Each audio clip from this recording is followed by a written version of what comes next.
Welcome in to another episode of Hoopstradamus. I'm Adam Shelton, joined by Hami, and we're getting into some season previews.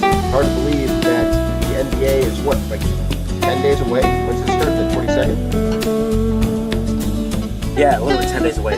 About 10 days and some change, right? It's 10 days and a couple hours. Yeah, it's going to be very exciting. I can't wait to watch the Lakers and Clippers again on opening night. And, of course, my two favorite teams coming into this season, the Nets and the Warriors.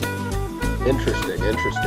Yeah, and we'll be able to talk a little Warriors today. We're going to be talking about the Southeast, and we're going to be talking about the Pacific divisions. And so let's get right to it with the Southeast. The defending champion Miami Heat, of course, kind of headlining that. How do you want to do this? Want to start at the bottom and work our way up to the top? Yeah. Let's start with 5, and then we'll go up to 1. So, this is tough. So, we have Atlanta, who's supposed to be pretty good this year. They should be pretty good. And then we also have Orlando, and we've got Charlotte in the mix there too. Yeah. Am I missing anyone? Orlando, there's Miami, there's Charlotte. Washington. The Wizards, that's right, the Wizards. Okay, I can see the Wizards. Okay, I'm gonna start with 3 because I can see the Wizards being third. Okay. So I'm gonna pencil in the Wizards for 3, and the Hornets 4. That's actually what my 3 and 4 as well. Beautiful.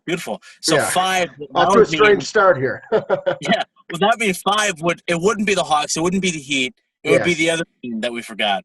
So we literally have the same 1 through 5. Right. Hawks, Wizards, Hornets, Magic. Yeah. We're off to a blazing start here. That's the end of the show. Thank you for watching. All right, moving on to the Pacific now. All right, well, let's go to number 5, the Orlando Magic. So I looked at the Vegas odds here, and they have the 4th best odds according to DraftKings, which is interesting because we both have them as the 5th best team instead of the 4th best team. They're plus 6,000. The Hornets are a plus 8,000. Why do you have the Magic last in the division? Well, they're going to be missing Isaac again this year, and he's really like the only spark from that team aside from Vucevic. And Markelle Fultz is pretty good for that team. But yeah, I mean, losing Isaac it's a tremendous loss for that team, and I don't expect them to really. They play well, but I don't think they're going to be back in that play-in tournament thing this year. Because they're just a little flat, I guess. They're going to be a little flat this year. And Isaac he's a really good defensive player. He's one of the finest young players in the league. Yeah. Super important piece for them. I don't know. Are they doing a play-in? Hopefully not. Hopefully it's a little more normal this year. I think they are. I think they are doing another, that's like a permanent thing now. Okay, interesting. I didn't know that. I have similar thoughts. Jonathan Isaac, it's a shame because he's one of the most promising young defensive superstars, I'd call him, in the league. Somebody who definitely could be in the conversation for Defensive Player of the Year if he was healthy. 1.6 steals per game, 2.3 blocks per game. I honestly see a little bit of a young Kevin Garnett there defensively, just because he's so lengthy, he's so athletic, he's also kind of thin, but covers a lot of ground. And Kevin Garnett started as a small forward and then worked his way up to a power forward, much like Jonathan Isaac. I really hope that he is able to heal up, because apart from that, I just see a lot of question marks on that team. And it's not that I don't like them, but some other teams got better. But, I'm still kind of waiting to see it from Aaron Gordon. Just 14 points per game last year. I think he's a better player than that, frankly. Evan Fournier is a really nice shooter. I like him on the outside. 18.5 points per game last year, about 40% from 3. Nikola Vucevic, as you mentioned, and he's just a solid 20 and 10, 20 and 11 kind of machine, really good passing center. But apart from those 3 guys, I don't know. Terrence Ross is streaky. Markelle Fultz he's really kind of turned it around. Still not a great shooter. He shot 27% from 3 last year. Obviously not great, but that's a guy who is kind of discarded by the 76ers, and it's hard to even fathom that guy was number 1 overall pick. when you kind of look at the context of his career so far. And then you throw in a guy like Cole Anthony, who's a really interesting rookie, but I don't think he's necessarily a sure thing, and I don't think he's going to be in the Rookie of the Year conversation. And frankly, that's kind of what it would take, I think, for the Magic to really be that much better. So when you lose Jonathan Isaac, I feel like you kind of take a small step back, and the Wizards and Hornets both got a little bit better. And so it's not like a huge knock on the Magic. It's just the fact of the matter is the rest of the division got a little bit better. The Eastern Conference in general is starting to get a little better. That's very true. Especially in the last, like, since the year Kawhi went to the Raptors, it was like that season onwards. Seems like it started to get like a little bit better ever since. Yeah, Orlando. It's a shame because we were actually talking a little bit before the show that that's a team, that's a franchise that needs a spark because. Like you mentioned, Aaron Gordon. Like, yeah, I agree. I think he should be a little bit better than that. But again, I'm not an NBA player. I'm just here. I'm just some guy from my car talking shit. But a guy who should have won the slam dunk contest, honestly. He's kind of got snubbed from two, or not snubbed, but right. He's had some tough breaks. I mean that one the one against Levine. That's a great dunk contest. That's an all-time contest. But he had way better dunks than. No offense to Zach Levine. I love Zach Levine. He's a great dunker. Good in-game dunker too. Way better in-game dunker than Aaron Gordon is. But Aaron Gordon in that dunk contest was absolutely. It was actually laughable. It was comical how good some of these dunks were. But yeah, no, it's a bummer for that franchise. Now I just think they'll just have a down year and maybe they can come back next season. Who knows?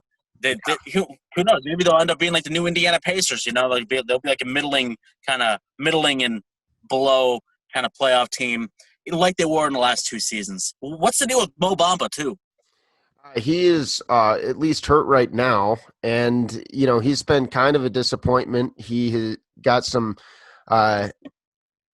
chances last year, and the reports I'm seeing is that the Magic are still committed to him. They have an option whether or not to pick up his fourth year, and that deadline is going to be December 21st, and so we're going to find out pretty soon. But they say that they are committed to making it work. He's only 22, but his 2019, 2020 stats are nothing outstanding. 5.4 points per game, 4.9 rebounds per game. I'm going to go ahead and pull up his per 36 minutes because I am interested to see what those would look like. I know he's not a guy who gets a ton of minutes. I mean, he's athletic. He's a guy I wanted the Bulls to go after in the draft. He's a decent shooter for a big man. Shot 35% from three last year. And so going into his per 36 minutes from last season, 13.6 points per game, 12.4 rebounds, 3.5 blocks. And so that hints that he could turn into a serviceable player, but he's not the star that maybe some Orlando Magic fans thought that they were getting. I can't remember what the rap. Chicago Bulls fans too. Bulls fans wanted him. Yeah, and there's that song about him. It's a horrible song. I don't know what they're saying. That guy's legacy right now is that song. Yeah. People seem to love the song, I guess. And how does it go? Whoa, boom, yeah, something like that. Yeah, it's something like that. Exactly how it goes. I'm pretty sure that's how it goes. Add to the Christmas album. I'm balling like my brother Mo. And that's the only part you can understand. yeah, seriously. Yeah, I don't know if you heard the background of that story, but basically he was just, I think Mo Bamba wanted him to make a song about it. Well, I guess because they went to the same high school or something like that. Oh, okay. So they're friends or whatever. Yeah. Okay. Yeah, moving on to a slightly less boring franchise. Yeah. I want to move up to the Hornets now. The very interesting Charlotte Hornets. Yeah, and it's funny. We were talking about this. I don't remember if it was on the show or off the show or what. Maybe both, probably both. But we're talking about that Gordon Hayward signing, which is such an interesting move for that franchise because they gave him a lot of monies. You talk about one of the greatest finessers of all time. That's Gordon Hayward for sure. I mean, Up don't there get me with wrong. Chandler Like, the Parsons. dude's good when he's healthy, but, like, he's not super healthy ever. Is Gordon And, Hayward the new Chandler Parsons? oh, that's too far. Parsons was really good, but he got hurt a lot. Yeah, Yeah, Parsons. and he was never as good as Gordon Hayward. That's true. Yeah, Gordon Hayward isn't. He's an all-star, right? He was an all-star, right? Oh 1 yeah, year. I mean, I think he made it the 1 year with Utah, pulling up his stuff Maybe his now. last Yeah, season. and so I remember him. Fun story about Gordon Hayward. So my dad was in a March Madness pool, and Gordon Hayward he had Butler the year that Butler went to the championship in the Final Four, not in the championship, but he had them further than anyone else in the bracket, and so a lot of people had them out early. My dad was all in on Butler, and even though he had Duke winning, if Gordon Hayward made that shot, he wins the pool. That would have been amazing. Wow. Yeah. Wait, he didn't have them for the championship, but he had them the farthest. Exactly. And so, you know how that shit just gets so wacky. But yeah, Yeah. if he makes that shot, Bill wins a few hundred bones. But alas. I remember watching that show. That was one of those moments where it felt like the earth just stopped. You know, Yeah. like that when that shot went up because I remember he had a really good final like 2 minutes of that game. I mean, And he that other guy was too. just They had that other unreal. guy with the mustache. They had another guy there too. He was like he was like a power forward center. He had like a mustache. Another white guy. Might have been Matt Howard. Yeah, it was Howard. Yeah, I Matt think Howard he actually or something like passed that. away, unfortunately, too. Oh, that's too bad. Wow, that's horrible. Yeah, I'm pretty sure he's the guy. Brad Stevens took some time off a couple years ago. He just super sad. Very sad. Wow. But yeah, Gordon Hayward had his all-star year 2016-17. Then Boston gives him all this money, and you know he played 5 minutes for the Celtics, got a point or got a bucket. You know, got his 2 points, and then. Frankly, it has not ever been the same since. He had the best year since the injury last season with Boston. He was 29 for most of that year. He is 30 right now, and so it's going to be interesting. This guy's like kind of old for getting.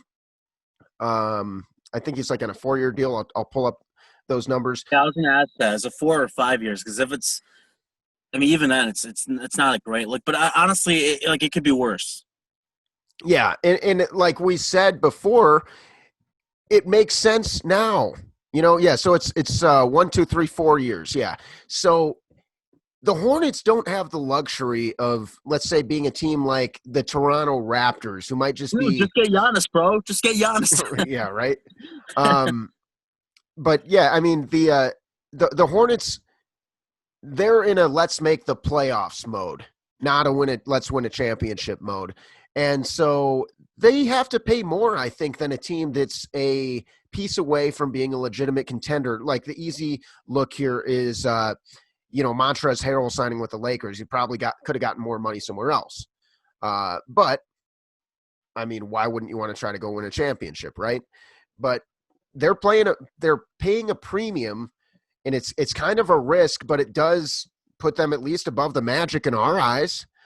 And the dude can still play. He had 17 points per game last year, shot 39% from 3. Still a bit of an injury risk, but, I mean, shoot, he's the best player on that team, right? Yeah, I'd probably say so. I mean, yeah, he definitely is because he has so much experience in the NBA. Yeah, he definitely is. You can also argue a guy like maybe Devontae Graham. But again, Gordon Hayward, I think he's better than that. He's better than Devontae Graham. Or he's also had a better career. Yeah, he's obviously it's not like, we're not saying it's like a great move or a horrible move or anything. A lot of people really gave him shit, but I will say this. That Charlotte Hornets team, they will fight. That team will fight till the end. That's a hard-working team there. Yeah. And I actually thought that Westbrook would be a great fit for that team. But they got LaMelo, and they figured, we're just going to put our chips into LaMelo. And I think LaMelo's he's in a solid situation there because that's a team that works hard. And I think their coach – I mean, the jury's still out on him, James Borrego.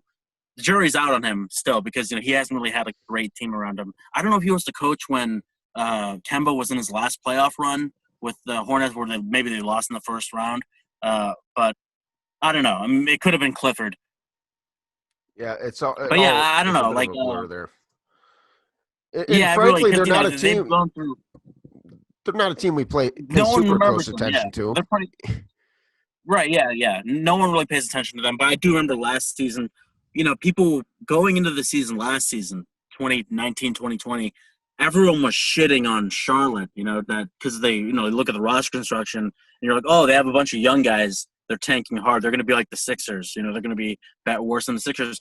The Hornets played really well all season. I mean, all things considered, Devontae Graham, I don't know why the hell he wasn't in the the finalists for the MIP thing, but who gives a fuck about those awards, honestly? But yeah, like it would have been nice if he got some recognition. So I guess I shouldn't say who gives a fuck, but at the same time, like I hate the whole like how the awards thing has gone because That was they try to make this it will like be an his award third show. year as head coach, by the way. Okay. So I'm not sure if because I think they made the playoffs 2017 or 18, and they might have gotten swept. But yeah, like they'd lost, and I don't know. The jury's still out on him, I guess. And but he does, it's a young team that works hard, and it's like you don't say that for a lot of other some other young teams, of course. Everyone wants to win, but like the Hornets, they seem to have like decent personnel. 2015-16 was the last year they made it. So that was a while ago. So they're probably a Clippers then. They haven't been good for a long time, frankly. I mean, like they were okay last year. They were like decent. Last year was like their first season of being like 23 okay and again. yeah, 23 and 42. So I mean, it was like they weren't good, but they weren't awful either. I don't know. I mean, they were closer to awful than good. Let's put it that way. But I do think that they have some interesting pieces, and so I don't hate them. 23 and 42 is enough to be the 9th ranked team in the East last year. That says a lot about the East. It is. And the Wizards were hot on their trail, 25 and 47, and so yeah, the Wizards went down. They just went down too far. Yeah, only a game and a half separated them. But a guy I really like on that team is P.J. Washington, who's just a pretty good all-around player. He can play either forward position, seems to have a super high IQ. I want to see him take a step forward as a rebounder this year. But this guy's shooting 37% from three, 12.2 points per game. And I think that having Gordon Hayward as a mentor could potentially playing alongside him, yeah, help him develop. But like you said, it's a super young team. I like Devontae Graham. I like Gordon Hayward. I like P.J. Washington. I don't think LaMelo Ball is going to be a very good scorer. I don't think he's going to be a very good defender. I could see him being a bust, at least considering the fact that a lot of people consider him the best player in the draft. I don't give a fuck what you did in Australia, man, or like Venezuela or Turkmenistan or the Dominican Republic or Lithuania or wherever you've played. Like, I would be more impressed. What would you have done in the Pac-12? Like, what would you have done in the Big East? So I don't know if that's an unpopular opinion, but I don't care that he played professionally in Australia. And frankly, he had bad shooting numbers and turned the ball over and was a bad defender. So why am I supposed to say, like, I don't get it. I don't get why I think people are sold on the name. And don't get me wrong, he's made some spectacular passes. He looks great in the highlights, but it's not just about highlights. I have to see it. And I guess I just haven't seen it because I haven't really gotten to see him in much full games. But LaMelo is not enough for me to go into my season predictions and say, oh, that this guy's going to buoy the team into playoff contention. I just don't see that happening. Well, fortunately for you, you will continue not to focus on the Charlotte Hornets. Yeah. Because the LaMelo Ball is there. This might be one of the last times we talk about him all year. No, but I'm so with you on P.J. Washington. I'm very well aware of all his contributions. I had him in fantasy basketball last season, so great pickup. That I guess I got lucky with him because I picked him up and I saw they had one good game and I was like, I gotta pick him up, and I just kept him the whole season. He's great 3-and-D guy, and yeah, I'm looking forward to. I guess some of the individual progress that the Hornets would make this year, similar to Orlando, right? You want to see how Fultz is doing, that kind of thing. Yeah. So I guess we can move on to the number 3. Yeah, number 3, we both have the Washington Wizards, and this is a team that can sneak into the playoff mix for me. They quietly got one of those teams. I was gonna say this is one of those teams that really could surprise everyone. Yeah, they got a lot better. Yeah, like they actually have potential to, be fighting with the Heat, for some games. I mean, you kind of look at that starting 5. Russell Westbrook actually fits, and this is a guy who's already worked with Scotty Brooks, and it went well. And so you're giving Scott Brooks his point guard from Oklahoma City back. Westbrook is obnoxious as they come, frankly. I saw the video on Bradley Beal's Instagram when it's like Westbrook's like first day in the facility and the whole locker room's like shoe boxes. He's very flashy, kind of annoying. Sometimes seems like a jerk, but the dude's kind of a walking triple-double, and you're going to have so much shooting around him, which is really a perfect fit for his style of play. And honestly, I think people are saying that John Wall and Russell Westbrook trade was a lose-lose. I don't agree at all. It's a win-win. Both teams needed a new start. Russell Westbrook fits there, in my opinion. And the guy didn't have a bad year last year. He was an all-star. He had 27 points per game, 7 rebounds, and 8 assists. He shot his normal, well, he actually had a horrible shooting year, 26% from 3. But, you have other guys who can shoot the basketball, which makes that okay. And so where I think that he becomes a good fit in that roster is you have Bradley Beal as a sniper. Denny Avdija, I think, is going to be very interesting because you add somebody who's still got to work on his shot, but a very good kind of positionless forward. Rui Hashimura, I'm all in on. I think he's going to be very good. I also really like Davis Bertans. And Thomas Bryant is actually one of the more underrated players in the league, if you ask me. And I think he's somebody who could sneak into the most improved conversation if people don't already realize that the dude can ball. Pretty good two-way center. Yeah, you talked about the move, right? The Rockets Wizards trade.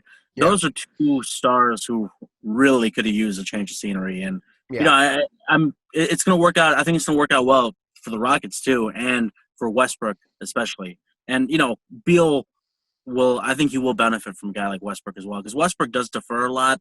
But Westbrook, his kind of way of playing with stars. I don't know. I mean, it's just what I'm observing. But the way he plays with stars, it's my turn, your turn. Yeah. My turn, your turn. And this will, I don't know. I mean, he would have a lot of moments where, him and Durant were working together. But it seems like Beal and Westbrook is a way better fit because Beal can actually play off ball. He's you can argue he's kind of an anti-Harden in some ways. Yeah, I mean, I think it's a better fit for both parties. And John Wall looked pretty good against the Bulls last night. So yeah, even if you forget the fact that it's the Bulls, the competition, he looked really fast and he was just on point. I mean, it's actually amazing because when you talk about people who've missed so much time, a lot of self-reflection's got to go into that. I'm sure Klay Thompson's already gone through it and he's got to go through it, something like that again. And I think it's just those guys they're just dying to get back out again, just dying to run, really. Yeah. I think people forgot how good John Wall was. Yeah, seriously, because he really looked like the best point guard in the East for at least 3 or 4 years, Best body control in the league. I mean, yeah, some of the one of the fastest too. He's the fastest guy in the league. Won a dunk contest too, didn't he? Oh, I think so. That I don't know if I count that one. I mean, it wasn't it wasn't against Aaron Gordon or anything, but the dude's an athlete. Oh yeah. I mean, I have no doubt that guy, in the practice gym, he'll throw on some pretty great dunks. But that dunk contest, I think that was a 2014 dunk contest where it was teamed. It was teams. Team A. They were messing with it one of those years. Every once in a while they totally fuck it up. Yeah. It's a bummer. And the second we see 2 good dunks back to back, this maybe next dunk contest, the dunk contest is back. People are gonna be saying something like that. It's that was just 2 good dunks. Who cares? Yeah, chill out. Yeah. Usually the 3-point shootout is usually pretty good skill. I love the 3-point shootout. I actually like that better than So dunk good, yeah. contest. Yeah. Now, Rui, man, I mean, that's like Oh, kind yeah. of my favorite player to watch on that team, though. Not a Yeah, great shooter, and but I see potential to be a good shooter. He's got like a super clean form. You know, he was only taking like 2 a game, but I mean, I think that guy could be might make an all-star game at some point. I think he can make a big jump this year. Go on. Let's hear that. I mean, I don't know. I mean, if you have we'll see sometimes with young players, they'll just have like a great jump from one year to the next. And I think he was like their main guy in the Biodome, right? Because they didn't have Beal, he wasn't playing. Yeah. And I know Rui did not play well at all there, so that gives him some extra, some extra motivation. Not that he really needs it, I guess. It's also harder to be the guy when everyone knows you're going to be the guy, and you really don't have much options. And also, maybe he's not really built to be the guy. Maybe he's built to be the second guy or the third guy, because maybe he's built to just be a great starter on a championship team, something like that. Like Trevor Ariza type. I don't know. Also, I'm looking forward to seeing the rookie too of Dia. I think that's a pretty good situation for him, and you probably think he's going to be like the 7th man or whatever, 6th, 7th guy. Yeah, and that's the thing that seems like quietly deep. I think that's what I was thinking. Like this team, if a lot goes right for them, they can be like that team that's just like starting off, the season 11-5, and next thing you know, they're hanging in there. They're the 4th or 5th seed in the Eastern Conference. Yeah, this guy could pass Omri Caspi as the greatest Israeli ever. Really high bar. Damn. Yeah, we'll see. Yeah, right. Omri Caspi had that shootout with Curry. Remember that? Oh man, when was this? Kings Warriors game. It was a Kings Warriors game. They just went back to back possessions, and they're both just scoring on each other. Basically, they're scoring on each other's teams. And he's, like all these foreign players, we got to kind of see what he looks like, and it's not fair if I'm going to go, he's going to be way better than LaMelo Ball or whatever, but he doesn't have the hype LaMelo Ball did. But I'm at least interested to see what that looks like. When I look at this Wizards team as a whole, I think you got a bunch of guys who can do pretty much everything. The X factor is Thomas Bryant. You have a really good rim protector who can shoot 40% from 3. And so I'm interested to see what that pick and roll game, what that pick and pop game looks like with Denny or Westbrook. I think Beal's still going to get plenty of opportunity to handle the ball. And, I mean, if he takes a big enough step forward, if Beal's like, hey, this is my team now, then who knows? But we talked about the Wizards, the Hornets, and the Magic. One thing I got to say before we move on to the Hawks is any 3 of these teams, like I'm not super sold on my order. I don't know about you, but I think it's interchangeable. Yeah, I can easily see a switch between the Magic and the Hornets, or the Magic somehow being the 3rd seed and maybe a 3rd team in that division, and then the Wizards maybe having some injury trouble or something like that again, which would be a bummer for that franchise. Or the Hornets surprising a bunch of teams. I don't know if I see that as much. I can see the Hornets maybe being 3rd, like this season in that division, but I don't know. Kind of similar teams. So now Atlanta. So Atlanta gets very interesting because now we still don't really know, right? Like it looks like a nice team on paper, but like that's team like. We're still not really sure, I guess, but I'm pretty high on them this year because I think they made good moves to take that next step to be, instead of like the 12th seed in the Eastern Conference, they can be like the 6th or 7th seed. Yeah, I'm not gonna lie. I think this team looks like a friggin' squad. Like, yeah, I think that the Hawks are gonna be the dark horse in the East. I don't think that they're going to, obviously, they're plus 4,000 where the Heat are plus 650. I think that's okay, but I think that and that's to come out of the Eastern Conference. But do not sleep on these guys. The roster construction, I think, is incredible. Bruno Fernando is a decent young center. Onyeka Okongwu is a decent young center. He's not super healthy right now. He's going to miss the next 2 exhibition games, but I don't think that he's going to be out too long. I got to see him against the Colorado Buffaloes, covering them against the USC Trojans this year. I think that the guy's he has stud potential, and the comps were Bam Adebayo. So at the center position between Okongwu, Bruno Fernando, and then Clint Capella, who we really haven't even gotten to see yet for the Hawks, like that's solid. And then you move up to the power forward and John Collins and Danilo Gallinari, who's probably going to come off the bench, or maybe he gets some serious minutes at the small forward as well. Those are two guys who can stretch the floor. I think Collins shot around 40% from three last year. Danilo Gallinari, I'm going to pull up his numbers. He had a pretty good season, if I remember right. He really did for the Thunder. Yeah, and so he shot, let's see. Yeah, he shot 40% from three. He hasn't shot under 40% from three since the 2017-18 season when he shot a 32-4. But on his career, he's a 38% shooter from deep. The guy's a really good kind of combo forward, if you will, where he's going to be able to move the ball. I mean, you've seen him fit in so beautifully, like everywhere he's been. Anyway, yeah. He's not always healthy. You know, he had the ACL injury in 2013-14, but he was nice with the Knicks. He was a key part of that Carmelo Anthony trade. He was great with the Knicks. And yeah, I'm not gonna lie. I thought I wanted him to go back to Denver. I was really interested to see where he would go. He would have been such a good fit. Go back. Yeah, it's a great fit for the Nuggets, and or Dallas would have been really good too. That would have been very interesting as well. Yeah. But so when he went to Atlanta, it was kind of shocking to me. It was kind of a surprise, and then I'm like, damn, I started thinking like the Hawks really want to be ready. He averaged just under 19 points per game last year, and he's your third, fourth best player. Like your best player is obviously Trae Young, and then it's probably John Collins. Then what is it? Gallinari? Is it Capella? I'd say Gallinari. Yeah. I'd probably say. One of those guys. Yeah. Those are four really good players. Yeah, and they got like guys who are kind of really young and rising, like Cam Reddish and DeAndre Hunter. And they also have they got Bojan, right? Or was it Bogdan? Bogdan, right? Yeah. Or was it Bogdan? I'll double check. Confirm. Yeah, so easy. It's Bogdan. Yeah.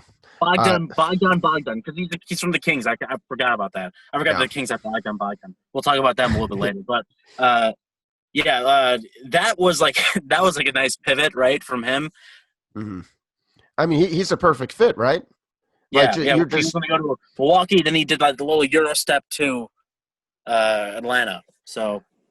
I mean, when you look at this team, like, good Lord, man, think about the shooting possibilities. Like Collins is shooting around 40%. Gallinari shooting around 40%. Trae Young shooting around 40%. What did Bogdan shoot last year? I bet probably around 40%. I'm pulling it up right now. He shot 37% from three. Dang, man. What about 2017-18 when the Kings were like the 9th seed or whatever? Just his last couple seasons. I don't remember that off the top of my head. No. Oh, okay, I thought you saw his thing pulled up. Anyways. Oh yeah. What's your question about that? Oh, I was just saying, what was his percentage like that year when the Kings? That year, 2018-19. Was it 18-19? Yeah, maybe it was. They still had Jaeger then. He shot 36. He's been in the league 3 years. He shot 39, 36, and 37. Okay, 39, 36. Okay, yeah, it's not bad. I mean, he's good passer. Good, he can play guard or small forward. And so that makes it where they're going to have a very versatile lineup. And here's why they remind me of the Heat from last year. No one's expecting that much from them. But you have like a good center, you have a star, and you just have shooters everywhere. Now, my concern about the Hawks last year, and not so much this year, because they've done a lot of good things to make this less of a concern, was this team's not very good defensively. And Gallinari has never been some defensive juggernaut. But the additions of Chris Dunn and Rajon Rondo give you the ability to hide Trae Young, much like the Warriors have hidden Steph Curry. Let Trae Young gamble. Let him, go for interceptions and then take some pull-up threes, get that transition game going, and you're going to be able to do more of that gambling when you have a lockdown defender, a high IQ defensive player like Rajon Rondo, and Chris Dunn, who's quietly one of the best on-ball defenders in the league and someone who is in top 5 all year in steals per game. Yeah, that was another shock to me when I saw Chris Dunn and Rondo too. Like it's a pretty good depth at the 1 and 2 there. Yeah. And honestly, like, Rondo might make Trae Young better. Rondo doesn't always get along with players, but if he can mentor Trae Young and help him see the floor even better than he already does. Yeah, young guys love Rondo. I mean, That's like true. You saw with the Lakers last year. Lakers last year when they missed the playoffs. It seemed like signs pointed to all the young guys loved Rondo. Even on the Bulls, that was the reports that, it was Butler and Wade that had the issues with Rondo. Yeah. And that was like when I realized, Rondo is way more misunderstood than really anyone really in the league, right? Or at least at that point. Now now people respect him now, and he's just getting to that age now, and he's going to be a great coach. I know that for sure. Yeah, as long as he wants to do it, and I hope he does, because honestly, he's been one of my favorite players in my lifetime as a basketball fan. Just like, I love super gritty defenders. I love watching guys like create for their teammates, and like prime Rondo was just spectacular to watch, especially when you surrounded him with, Paul Pierce, Kevin Garnett, Ray Allen, and, even guys like Eddie House. He would just get people open. So he was kind of carrying them in the 2012 playoffs. Yeah, I mean, he had that, like, one of the most gutsy games I've ever seen. He had like a broken arm and had a career high in points to beat the LeBron James Heat. Yeah. That was great. Those 3 years or whatever, those 3 years where it was like Celtics versus LeBron. It was really awesome, Yeah. Best case scenario for the Atlanta Hawks, they get the 1 seed in the Southeast. Or not the 1 seed, but the number 1 spot. I don't think that's going to happen, but I'm not ruling it out either. Yeah. And honestly, moving on, I don't want to spend too much time on them because we already know what they're about. They are the team to watch out for, basically. The team to beat, right? The team to beat that people say every year. That's always some dumb cliche every year. The team to beat is the Baltimore Ravens. That was last year, right? Yeah. This year it is the Miami Heat. They are the team to beat in the Eastern Conference still because, the East is running through them right now. Sneaky big loss, though. Jay Crowder. Yes, that he was really good for them. I'm kind of surprised the Suns gave him all that money because he's kind of bounced around the last few years, and I'm disappointed that he's not going to stay with Jimmy Butler because they were just so good together. They still had that Marquette chemistry. Yeah. That one was I don't know. That one was kind of a downer for the Heat there because he was like a perfect fit for that team, and like you said, playing with Jimmy Butler again, that kind of reunion, that was great to see, really. I mean, unfortunately, it didn't bring the ratings for the NBA, but who cares about ratings? Anyways, I don't want to spend too much time on the Heat. Just like 1 or 2 sentences, really. Best team still in the East, I think. This is a team to watch out for, basically. And I mean, like, whatever they did last season, it speaks for itself, really. Yeah.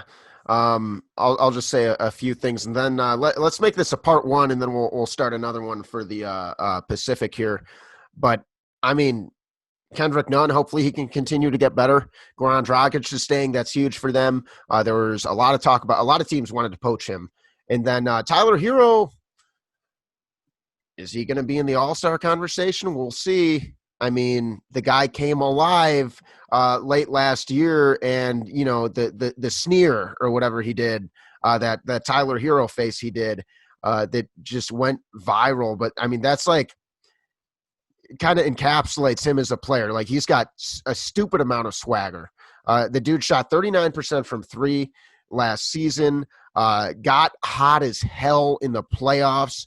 I remember I was riding him in daily fantasy because he was just outplaying his value consistently. I think that this guy has like stupid stupid potential. I don't think that the Heat are going to trade for James Harden, and frankly, I'd be disappointed if they did, if that meant that Tyler Hero leaves, because it's just so special when you have him and I almost said Klay Thompson, but him and Duncan Robinson on the team together. That is a poor man's Splash Brothers. Jimmy Butler's a phenomenal playmaker. The team still fits. We know everything we need to do. My question is, where the hell is, like, who's going to be power forward? Because Myers Leonard kind of like got he was on the bench. He was banished to the bench, in some big meaningful games.